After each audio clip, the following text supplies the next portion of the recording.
નમસ્તે વિદ્યાર્થી મિત્રો, ગુડ મોર્નિંગ.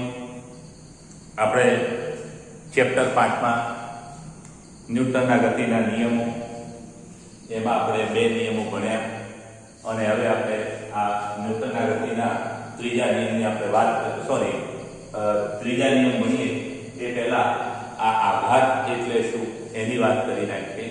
અને આઘાતી બળ તો ખાસ ધ્યાન રાખજો, કેટલીક વાર કોઈ દીવાલ પર તમે દડાને ફેંકો ત્યારે એ દડો છે એ લગભગ એટલા જ વેગથી પાછળની દિશામાં ફેંકાય છે અથવા પાછળની દિશામાં ગતિ કરે છે, ત્યારે આપણે એમ કહી શકીએ એનું જે વેગમાન છે એ લગભગ પૂરેપૂરું વિરુદ્ધ દિશામાં ઉલટાય છે. હવે આ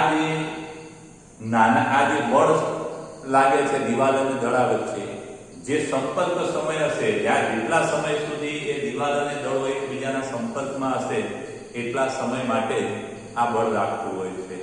અને ત્યારે આ બળ અને સમય આ બંને એક સાથે માપી શકાતું નથી, પણ ત્યારે આપણે આ બળ અને સમયનો ગુણાકાર છે એ એના વેગમાનના ફેરફાર જેટલો હોય છે અને એને આપણે બળનો આઘાત કહીએ છીએ.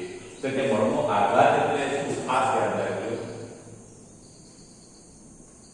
બળનો આઘાત બરાબર બળ અને ગુણ્યા બળ લાગવા માટેનો સમયગાળો. એટલે એનો મતલબ એ થાય કે આ એનો સમયગાળો એટલે કે વેગમાનનો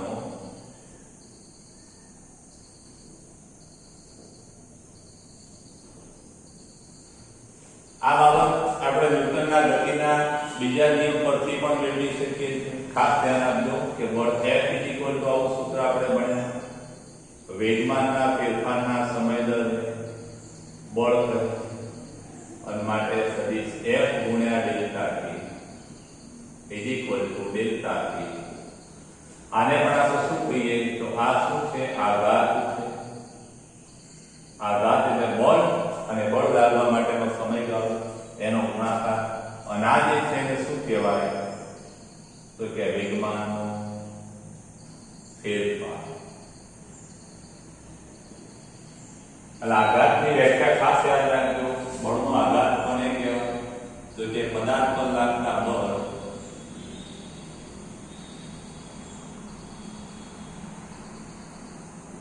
અને આ બળ માટે આ બળ લાગવા માટે સમયના અથવા સમયગાળાના ગુણાકાર શું કહેવાય, બળનો આઘાત. અથવા એને ખાલી આઘાત પણ કહે.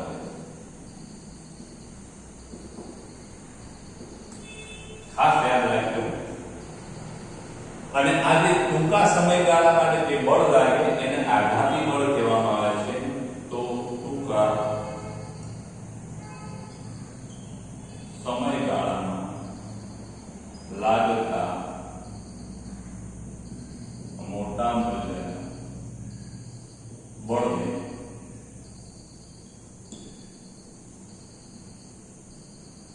આઘાતી બળ.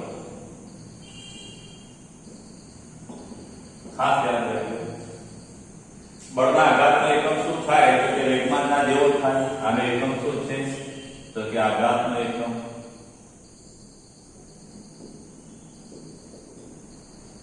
કેજી મીટર પર સેકન્ડ છે અથવા ન્યૂટન ઇન્ટુ સેકન્ડ. બળ અને સમયનો ગુણાકાર. પારિમાણિક સૂત્ર પણ એના જેવું છે. ખાસ યાદ રાખજો, સ્ક્રીનશોટ લઈ લેજો.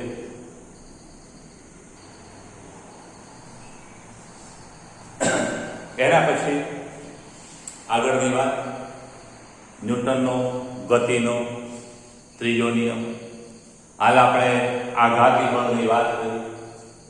ન્યૂટનનો ગતિનો ત્રીજો નિયમ ભણીએ એ પહેલા થોડી વાત કરી લઈએ કે ધારો કે કોઈ પદાર્થ પર બળ લાગે છે તો આ બળ કઈ રીતે લાગતું હશે, કોના દ્વારા લાગતું હશે, શું બળ લગાડવા માટે બીજા પદાર્થનો અથવા બીજા કોઈ વ્યક્તિનો ફાળો ખરો? તો આ બાબત આપણને ન્યૂટનના ગતિના ત્રીજા નિયમ પરથી મળશે. જ્યારે કોઈ પદાર્થ પર બળ લાગે તો એ પદાર્થ પર કોઈના દ્વારા બળ લાગે છે.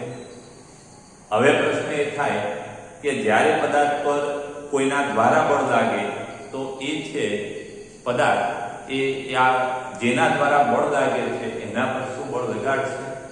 તો કે હા, લગાડશે. તો કેટલું લગાડશે? તો ધારો કે બે પદાર્થોની આપણે જોડી વિચાર, બળ હંમેશા આવા જોડમાં જ લાગતા હોય છે. ધારો કે બે પદાર્થોની આપણે વાત કરીએ, દોરી સાથે બાંધેલા છે. ધારો હવે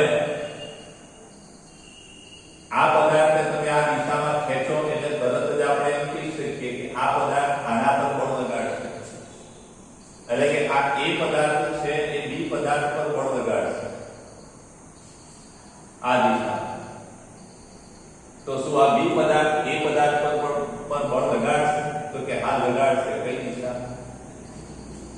બી ની દિશામાં. એટલે કે બી પદાર્થ પર પણ એ પદાર્થ પર બળ લગાડશે, પણ કેટલું? કે વિરુદ્ધ દિશામાં. કેટલા મૂલ્યનું? તો એ બંને બળોના મૂલ્યો સમાન હોય છે. અને આ બાબત આપણે અનુભવી પણ શકીએ એવું એક ઉદાહરણ. તો ધારો કે કોઈ સ્પ્રિંગ છે અને એ સ્પ્રિંગને તમે હથેળી વડે દબાવો, તો હથેળી વડે તમે જ્યારે એને દબાવો ત્યારે એ સ્પ્રિંગ છે તમે તમારી હથેળી પર ઉપરની દિશામાં બળ લગાડશે. એટલે કે તમે સ્પ્રિંગ પર બળ લગાડો એની વિરુદ્ધ દિશામાં સ્પ્રિંગ તમારા હાથ પર બળ લગાડે છે. અને આ બળનું મૂલ્ય કેટલું? તો સ્વાભાવિક છે તમે જેમ સ્પ્રિંગ પર બળ વધુ લગાડશો એમ સ્પ્રિંગ પણ તમારા પર વધુ બળ લગાડશે, બળનું મૂલ્ય વધતું જશે. એટલે સ્પ્રિંગ પર પણ એટલું જ બળ લગાડશે જેટલું તમે હથેળી દ્વારા સ્પ્રિંગને લગાડો છો. એટલે એટલા જ મૂલ્યનું બળ લગાડશે જેટલું તમે હથેળી દ્વારા સ્પ્રિંગને લગાડો છો. ત્યાં સ્પ્રિંગ અને તમારી હથેળી સંપર્કમાં છે અને આ સંપર્કમાં હોવાથી મિત્રો આપણે એને અનુભવ કરી શકીએ છીએ કે જેટલું બળ વધારે લગાડો એટલું બળ એ આપણી પર વિરુદ્ધ દિશામાં લગાડે છે. હવે પ્રશ્ન એ થાય કે ધારો કે કોઈ પદાર્થ છે અને એ પદાર્થને તમે આમાં મૂકી દો તો પૃથ્વીના ગુરુત્વાકર્ષણ બળના કારણે એ નીચે આવે છે, મુક્ત પતન કરે છે. તો આવા મુક્ત પતન કરતા પદાર્થની વાત કરીએ તો એ મુક્ત પતન કરતા પદાર્થ પર પૃથ્વીનું ગુરુત્વાકર્ષણ બળ લાગે છે અને પૃથ્વીના ગુરુત્વાકર્ષણ બળના કારણે એ નીચે આવે છે. એટલે કે એ મુક્ત પતન કરતા પદાર્થ પર પૃથ્વીએ ગુરુત્વાકર્ષણ બળ નીચેની દિશામાં લગાડ્યું. તો શું એ પદાર્થ છે એ પૃથ્વી પર ઉર્ધ્વ દિશામાં બળ લગાડતો હશે તો કેટલા મૂલ્યનો? તો કે હા, ન્યૂટનનો ગતિનો ત્રીજો નિયમ એવું કહે છે કે આ પદાર્થ છે એ પણ પૃથ્વી પર જેટલું પૃથ્વી દ્વારા પદાર્થ પર લાગે છે એટલા જ મૂલ્યનું બળ આ પદાર્થ પૃથ્વી પર બળની વિરુદ્ધ દિશામાં અથવા ઉર્ધ્વ દિશામાં લગાડે છે. પણ ફેર એટલો કે આનું દળ ઓછું છે એટલે આ બળની અસર અનુભવી શકે છે. જ્યારે પૃથ્વીનું દળ ખૂબ મોટું છે, એટલે એની જડતા અથવા જડત્વ વધુ અને જડત્વ વધુ એટલે આપણે એ બળનું મૂલ્ય સમાન હોવા છતાં પૃથ્વીને ઉપરની તરફ ગતિ કરતી જોઈ શકતા નથી, કારણ કે એનું દળ ખૂબ મોટું છે અને ખૂબ મોટું હોવાથી આ બળ એ અનુભવી શકતી નથી. વાસ્તવ લાગે તો છે એટલા જ મૂલ્યનો વિરુદ્ધ દિશામાં. એટલે પૃથ્વી પર પણ એ પદાર્થ એટલા જ મૂલ્યનું ઉર્ધ્વ દિશામાં અથવા વિરુદ્ધ દિશામાં બળ લગાડતો હોય છે. એટલે આના પરથી આપણે ન્યૂટનનો ગતિનો ત્રીજો નિયમ એવો છે કે દરેક ક્રિયાબળને હંમેશા ખાસ યાદ રાખવા નિયમ યાદ રાખવું. દરેક ક્રિયાબળને હંમેશા સમાન અને અથવા સમાન મૂલ્યનો વિરોધ દિશામાં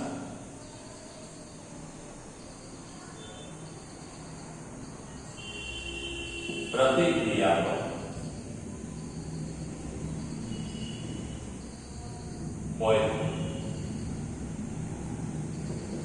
ખાસ યાદ રાખજો, દરેક ક્રિયાપદે હંમેશા તેટલા જ મૂલ્યનું એટલે કે સમાન મૂલ્યનું, તેટલા જ મૂલ્યનું એટલે કે સમાન મૂલ્યનું અને વિરુદ્ધ દિશાનું પ્રતિક્રિયા બળ હોય છે.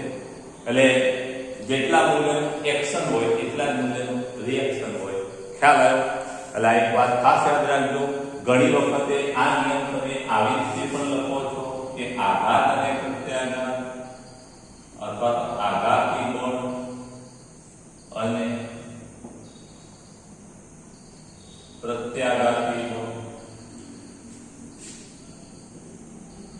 સમાન મૂલ્યના અને પરસ્પર વિરોધ દિશામાં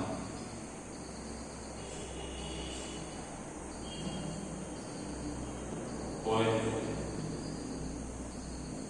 ખાસ યાદ રાખજો મિત્રો, આ વ્યાખ્યા પણ ચાલે. તમે 9મા ધોરણમાં ભણીને આવ્યા છો, ફિઝિક્સ છે, 9મામાં ભણ્યા હોય કે 11મામાં ભણ્યા હોય, આ પણ સાચી વાત છે. આ પણ સાચી વાત છે. તો તમે આની જગ્યાએ આ પણ લખી શકો. હવે આ જે ન્યૂટનના ગતિના ત્રીજા નિયમની આપણે વાત કરીએ તો કેટલીક બાબતો આપણે સમજીએ. એમાં ખાસ યાદ રાખજો કે આપણે બે પદાર્થોની વાત કરીએ છીએ, A અને B. બે પદાર્થો તરીકે આપણે A અને B લઈએ.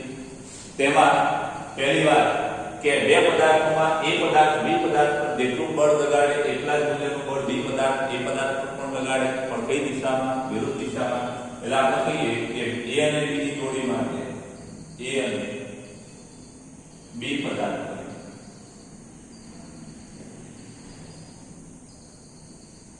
જોડી માટે A પદાર્થ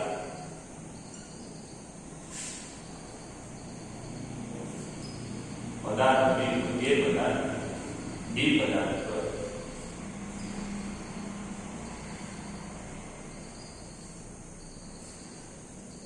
જેટલા મૂલ્યનું બળ લગાડે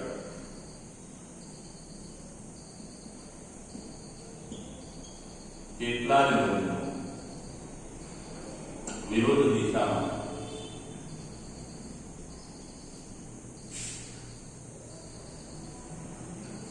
પદાર્થ A પદાર્થ B પદાર્થ પર એટલે કે B A પર લગાડે. ખાસ યાદ રાખજો. પછી બીજી વાત કે આમાં કોને ક્રિયાબળ કહેવું, કોને પ્રતિક્રિયાબળ કહેવું? તો એવું નથી કે પહેલા કોઈ પદાર્થ પર ક્રિયાબળ લાગે અને એ ક્રિયાબળ લાગ્યા પછી એના કારણ સ્વરૂપે અથવા એની અસર સ્વરૂપે પ્રતિક્રિયાબળ લાગે. એટલે અહીંયા કાર્યકારણનો સિદ્ધાંત નથી. ખાસ યાદ રાખજો, જે ક્ષણે ક્રિયાબળ લાગે તે જ ક્ષણે પ્રતિક્રિયાબળ પણ લાગે છે. એટલે ખાસ યાદ રાખજો, ક્રિયાબળ અને પ્રતિક્રિયાબળ, કોઈ એક બળને ક્રિયાબળ કહેતા બીજું બળ કયું કહેવાય? પ્રતિક્રિયાબળ. એટલે અહીંયા હું આના પર બળ લગાડું તો મેં બળ લગાડ્યું એને જો આપણે ક્રિયાબળ કહીએ તો એ દિવાલ દ્વારા જે બળ લાગે છે એ પ્રતિક્રિયાબળ. અને જો આપણે હું બળ લગાડું અને જે દિવાલ દ્વારા લાગે એને આપણે ક્રિયાબળ કહીએ તો પછી હું લગાડું છે પ્રતિક્રિયાબળ કહેવાય. એટલે કોઈ એક બળ ક્રિયાબળ, એકને ક્રિયાબળ કહેતા, અથવા એક ક્રિયાબળ અને બીજું કયું હોય? પ્રતિક્રિયાબળ. બેમાંથી કોઈ પણ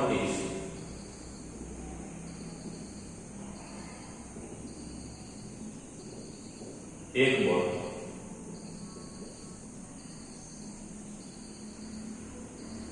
ક્રિયાબળ છે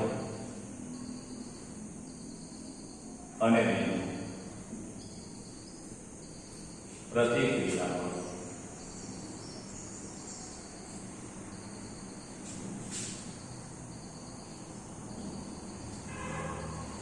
એટલે આમાં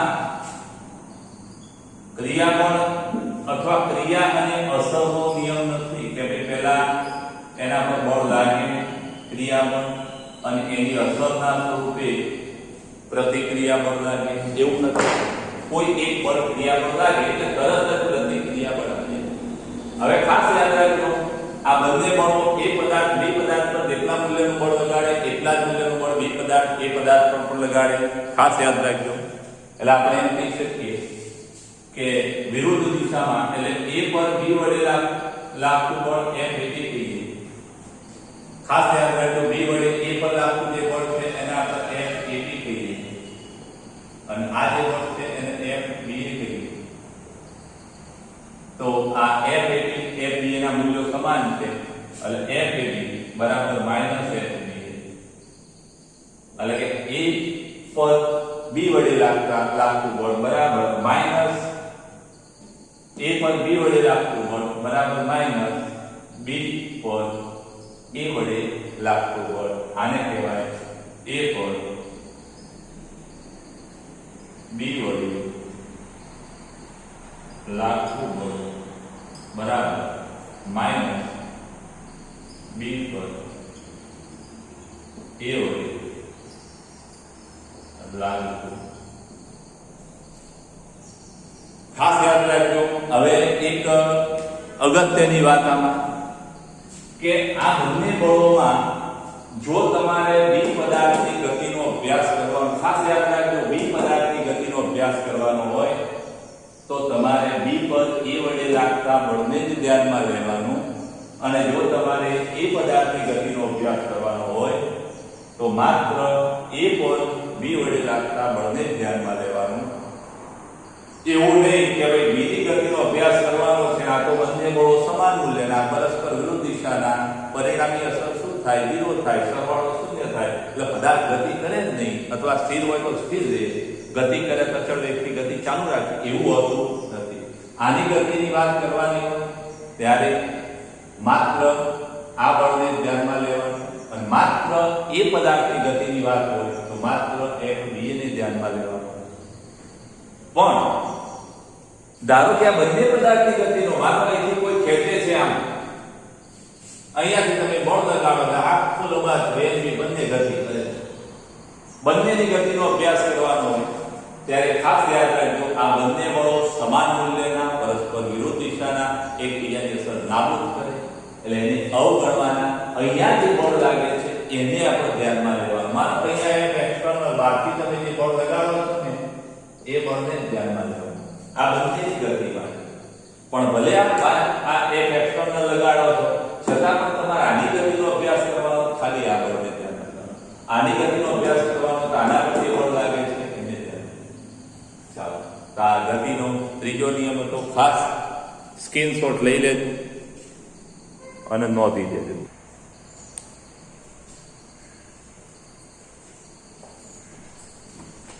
હવે એક નેક્સ્ટ વાત, વેગમાન સંરક્ષણનો નિયમ. ખાસ યાદ રાખજો, આ સંરક્ષણના નિયમોમાં ઉર્જા, વિદ્યુતભાર અને વેગમાન આવા 3 સંરક્ષણના નિયમો છે. આ નિયમો ખાસ તમને આવડવા જોઈએ અને સમજણ પણ પડવી જોઈએ. આ નિયમની પહેલા વાત કરીએ તો અલગ કરેલા તંત્રનું કુલ વેગમાન છે એ અચળ રહે છે. હવે અલગ કરેલું તંત્ર એટલે કેવું, તેના પર કોઈ બહારથી બળ લાગતું ના હોવું જોઈએ. બહારથી એટલે કે બાહ્ય બળ તંત્રમાં ના લાગતું હોય એવા તંત્રને આપણે અલગ કરેલું તંત્ર કહીએ. ભલે અંદર પછી આંતરક્રિયાઓ થતી હોય, એટલા માટે એની વ્યાખ્યા આપણે આ રીતે પણ આપી શકીએ કે આંતરક્રિયા કરતા કણોના અલગ કરેલા તંત્રનું કુલ વેગમાન અચળ હોય છે. જરા એની વ્યાખ્યા યાદ રાખજો. આંતરક્રિયા કરતા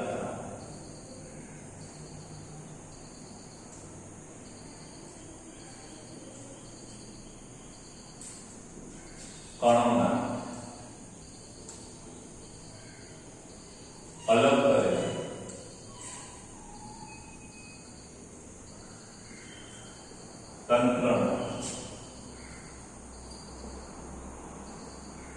કુલ વેગમાન અચળ રહે છે. અચળ રહે એટલે કે એનું શું થાય છે? સંરક્ષણ થાય છે. અચળ રહે.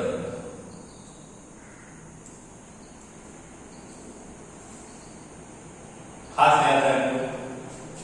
હવે આ વેગમાન અચળ રહે એવું એક આપણે ઉદાહરણ લઈએ કે ધારો કે કોઈ રાઇફલ છે એટલે કે બંદૂક અથવા ગન, અને ગનમાંથી બંદૂકની ગોળી છોડવામાં આવે છે, અને જ્યારે બંદૂકની ગોળી છૂટે ત્યારે બંદૂક છે એ ગોળી પર આગળની દિશામાં બળ લગાડે.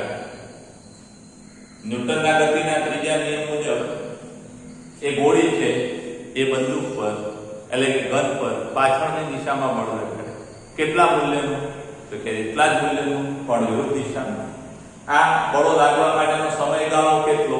તો કે સમયગાળો બંને માટે સમાન, કારણ કે જેટલા સંપર્કમાં ગોળી છે એટલા સમયગાળા માટે ગન પણ સંપર્કમાં છે, એટલા સમયગાળા માટે જ બળ લાગશે. તો હવે આપણે જોઈએ કે ધારો કે એક ગન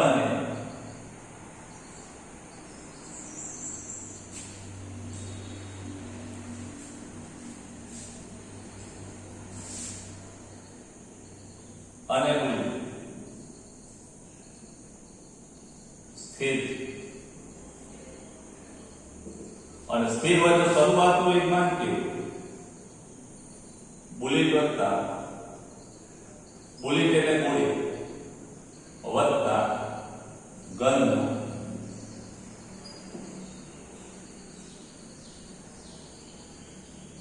શરૂઆતનું વેગમાન શૂન્ય થાય. સ્થિર છે એટલે વેગમાન હોય સમીકરણ.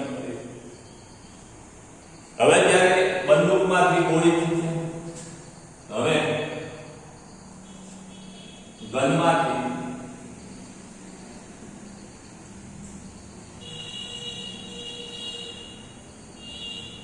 બુલેટ છોડતા ધારો કે ડેલ્ટા ટી સમયગાળામાં ગન દ્વારા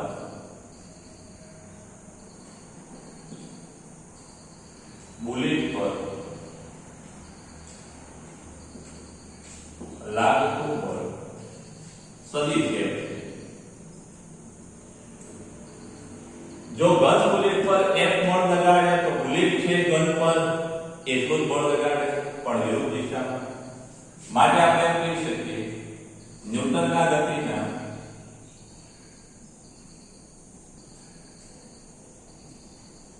ત્રીજા નિયમ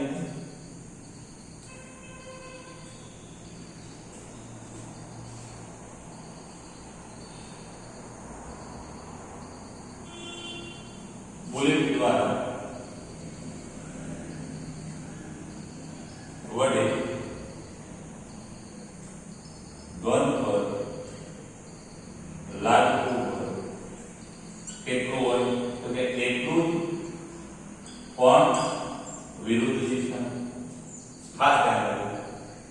અને માટે એમ કહી શકાય કે જો આટલું બળ ડેલ્ટા ટી સમય માટે લાગે તેના વેગમાનમાં કેટલો ફેરફાર થાય? શરૂઆતનું વેગમાન શૂન્ય છે, અને શરૂઆતનું વેગમાન શૂન્ય હોય તો જે પ્રાપ્ત કરેલું વેગમાન છે એ ફેરફાર થાય. એટલે આપણે એમ કહી શકીએ કે બુલેટ વડે ગન પર લાગતું બળ -f છે અને ગન વડે બુલેટ પર લાગતું બળ f છે. માટે આપણે એમ કહી શકીએ કે મેળવે માટે બુલેટનું વેગમાન અંતિમ વેગમાન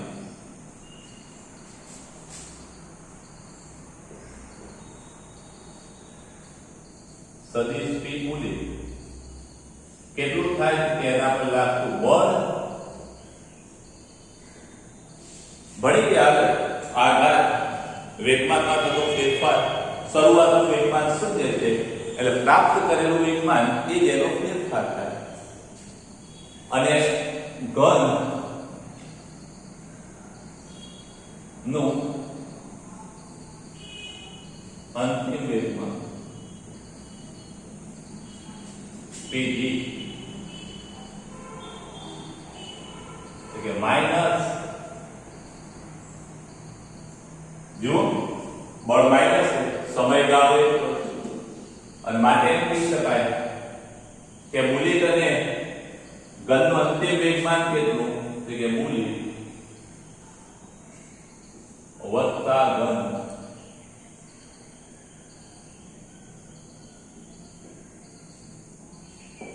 અંતિમ વેગમાન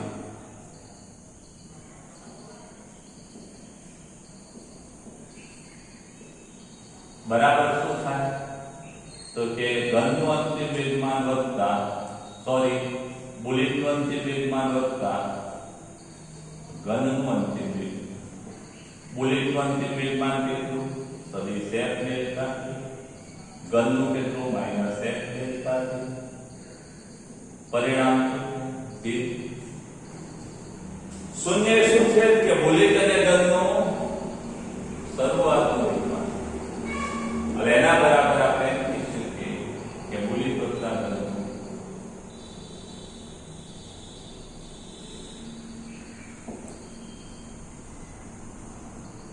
અંતિમ બુલેટ વત્તા ગનનું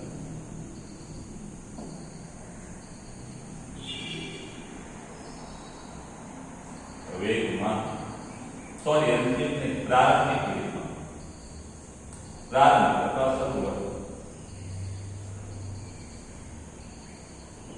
શરૂઆતનું વેગમાન ખાસ યાદ રાખજો આમ અંતિમ વેગમાન શરૂઆતના વેગમાન જેટલું મળ્યું અને માટે આપણે એમ કહી શકીએ કે આ વેગમાનનું શું કહેવાય સંરક્ષણ પ્રારંભિક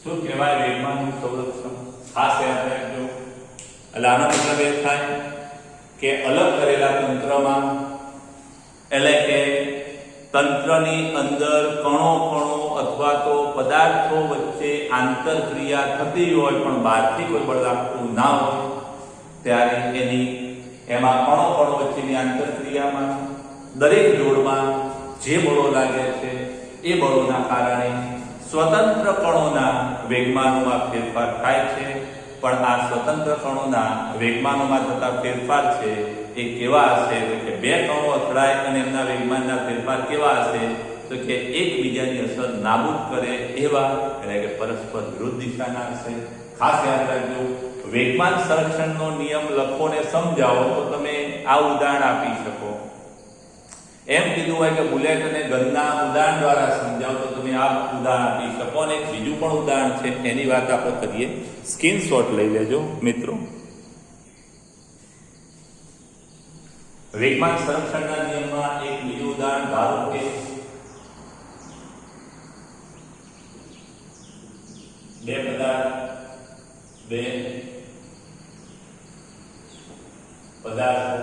A અને B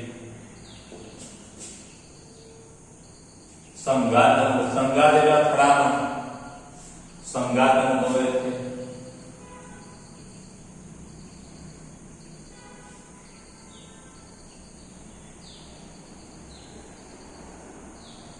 અને એ સંઘાતમાં ખાસ યાદ રાખજો શરૂઆતમાં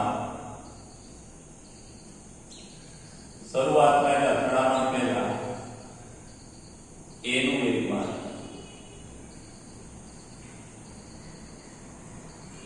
સદિશ B અને B નું વેગમાન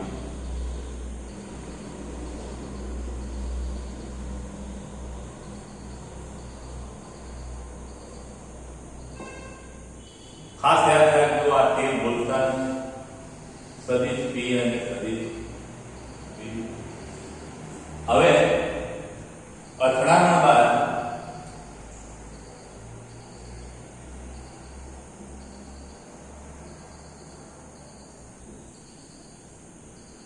A અને B ના વેગમાન અનુક્રમે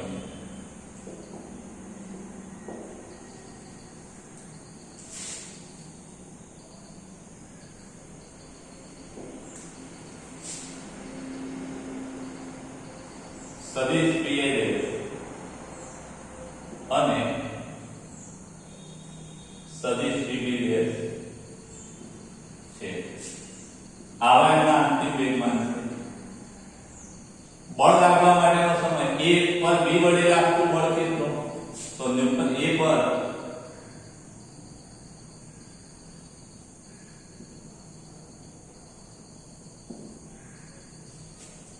સદિશ f a પર b વડે અને b પર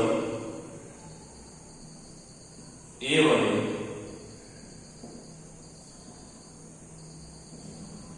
લાગતું બળ સદિશ f b a.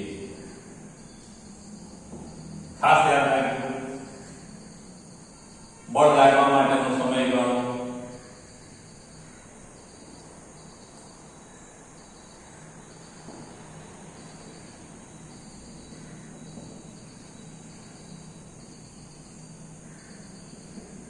Delta t. ખાસ ધ્યાન રાખજો, ડેલ્ટા t સમય માટે આ બળ લાગે છે અને માટે એમ કહી શકાય કે f a b ગુણ્યા ડેલ્ટા t. ખાસ ધ્યાન રાખજો, a પર લાગતું બળ ગુણ્યા સમયગાળો બરાબર a નો a ના વેગમાનનો ફેરફાર. a નું વેગમાનનો ફેરફાર એટલે a નું વેગમાન કેટલું હતું? p હતું. હવે કેટલું થયું? p a ડેશ એટલે અંતિમ વેગમાન માઈનસ પ્રારંભિક વેગમાન એટલે શું થશે? વેગમાનનો ફેરફાર p a ડેશ માઈનસ. અને એવી જ રીતે આપણે f b પર a વડે લાગતું બળ ગુણ્યા સમયગાળો b પર લાગતું બળ તો b ના વેગમાનનો ફેરફાર b નું અંતિમ વેગમાન માઈનસ b નું પ્રારંભિક વેગમાન થાય. ખાસ યાદ રાખજો મિત્રો. હવે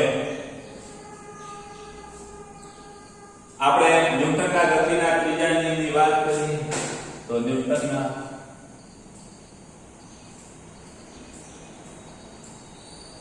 ત્રીજા નિયમ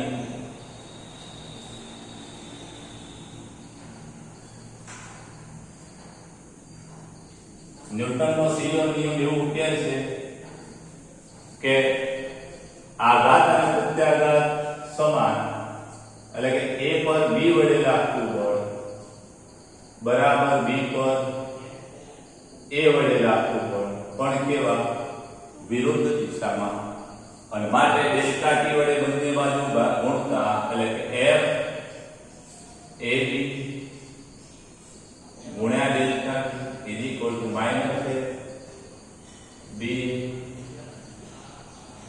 ગુણ્યા ડેલ્ટા t. માટે f a b delta t એટલે p a dash minus p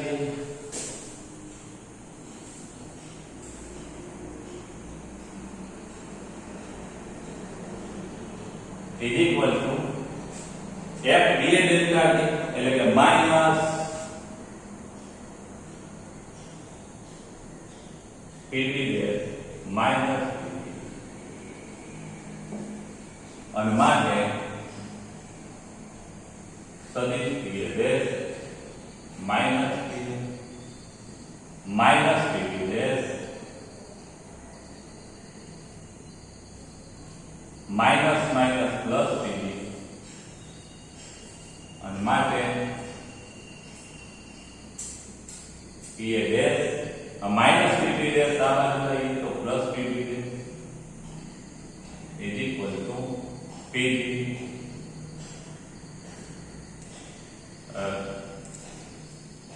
p a એક બાર લઈ એટલે p a પહેલા સદિશ p અને વત્તા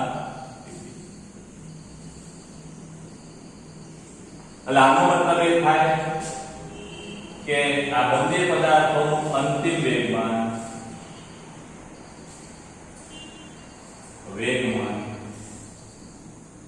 બરાબર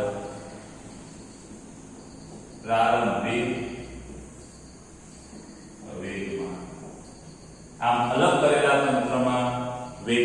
સંરક્ષણ થાય, શરૂઆતનું વેગમાન અને અંતિમ વેગમાન સમાન થાય. ખાસ યાદ રાખજો, કોઈને ક્રમ આપ્યા નથી, જરૂર પણ નથી, ખાસ યાદ રાખજો. આ વેગમાન સંરક્ષણના નિયમો, વેગમાન સંરક્ષણનો નિયમ એ મૂળભૂત અને સાર્વત્રિક છે. નાના નાના કણો, પ્રોટોન, ઇલેક્ટ્રોન, ન્યુટ્રોન, આવા કણોની આંતરક્રિયામાં પણ આ વેગમાનનું સંરક્ષણ થાય. પછી ખૂબ મોટા પદાર્થો જેને તમે જોઈ શકો છો, જેને માપી નથી શકતા એવા મોટા છે, દાખલા તરીકે પૃથ્વી છે, સૂર્ય છે, ગ્રહો છે, સૂર્યમંડળ છે, એમની વચ્ચેની જે આંતરક્રિયાઓ થાય છે, ગુરુત્વાકર્ષણ બળ વગેરે, તો એમાં પણ આ વેગમાનનું સંરક્ષણ થાય છે. એટલે ખાસ યાદ રાખજો, આ મૂળભૂત અને સાર્વત્રિક છે વેગમાન સંરક્ષણનો નિયમ.